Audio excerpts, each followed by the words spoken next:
morning. I'm going to talk about a little nutrition, article that I wrote just to get people to think a little bit more, maybe be mindful about their nutrition. So I'll put this on Facebook and here it goes. So let's say you've been on a calorie deficit for the past 2 months. Perhaps you were trying to lose 5 to 10 pounds for that wedding or trip you have planned. You worked hard exercising or being more active. You focused on your nutritional intake. Perhaps you lowered your carbs and fats. You cut out alcohol and excess sugars. Perhaps you even did a little bit of fasting, maybe intermediate fasting. It's kind of a thing for people now, which is very different than you have normally eaten in the past. So at first, the scale was moving quickly.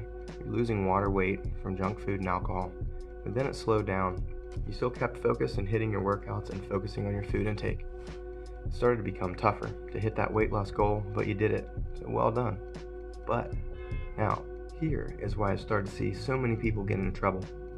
It's like, once you've hit your goal, you really didn't have anything else planned, so many times the weight comes right back. Once you start eating those foods that you cut out, you start the cycle of yo-yo dieting that so many people fall into. This happens literally several times in their lives, maybe each and every year when the seasons change. So why does this happen? Well, if you don't have a plan for after you reach your nutritional goal, maybe a weight loss or a fat loss goal, it's easy to fall back into old habits. Because really, it's 8 weeks out of a possible 39-year life of nutritional and environmental food habits. So aside from having a plan, your metabolism slowed a little bit due to the length of the dieting. It happens. Our bodies are exceptionally incredible at adaptation. Not only that, you probably suffered from a little bit of diet fatigue. So I see people doing FYM if it fits your macros and stuff like that, counting whatsoever. But if you weren't doing, FYM where you can basically eating whatever and just really intensely counting macros, you're probably going to get a little bit of diet fatigue. Diet fatigue. What the fuck is that, you ask? Well, to me, it's when you get really tired of the same stuff. You start craving things that you haven't had.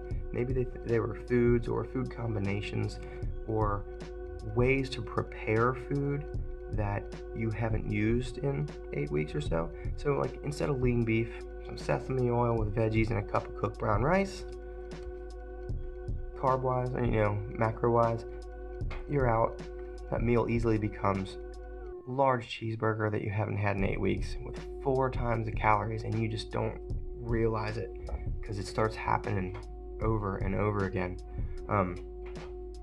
So the weight starts creeping back up and may even happen fast due to the increase in sodium, carbohydrates, and yes, you guessed it, alcohol. People have such a hard time giving up their alcohol. So now you're a little pissed. You waste that time losing 10 pounds, only to have about 9 come back within 3 weeks. Sound familiar? Do you realize how incredibly mentally and physically stressful losing fat really is? It is. If anyone says it's easy, it's basically a red flag for fat loss drug use. Anyway, the best thing to do when you're coming off a fat loss diet is to reverse diet. You want to create a sustainable eating habit plan that fits a restorative relationship with food for your everyday life. That way, you don't succumb to the stress of constantly trying to lose weight. I've seen people, bodybuilders, figure competitors, just regular people, stuck in a cycle of dieting. They diet after diet after diet, and it's so stressful, and they end up just taking more away, and now they have this rampant eating problem. They have a terrible relationship with food. So anyway, if you do the reverse dieting, get your body back into that better, healthy state, because dieting's stressful. Anyway, you become healthier, happier, and less worried about weight because you feel better mentally and physically. So I hope this helps you break the cycle of constant dieting or yo-yo dieting.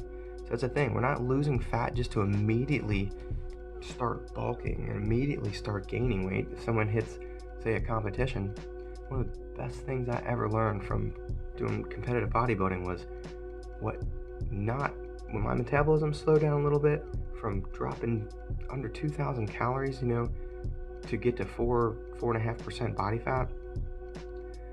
The best thing to do was not to go and indulge in all the foods that you wanted to right after, because that's very, very hard to stop. Find something that you can restore and just start feeling better. It's going to be a reverse diet. It's definitely going to be a reverse diet, because your metabolism's slower. It's just not going to be able to handle all this stuff. Your digestive system isn't used to all the food you're putting in. So instead of going right into a muscle gain or a bulking phase, take your time and do something that establishes better relationship and better connection with your food. I hope this helps. You want to be mindful, you want to get some support, and find stability in your nutrition. Joe, like I said, if you want to chalk blah blah blah at all the other fitness professionals, what everybody else says, you can shoot me some questions. I'm not here to be your macro coach or anything. There's plenty of stuff that could be way less expensive than that, but I can definitely help you set up a better plan on how to eat in your environment. So anyway, there's a lot of stuff I've learned through precision nutrition and basically eating healthy and eating in a mentally healthy way since 2003 that I can help you out with. So anyway, we'll talk soon, and if you like this video, tag somebody, let some people know. Hit that reverse diet if you've been dieting for a really long time. It's Joe from Swingman's Kettlebell, and I'll talk to you all later.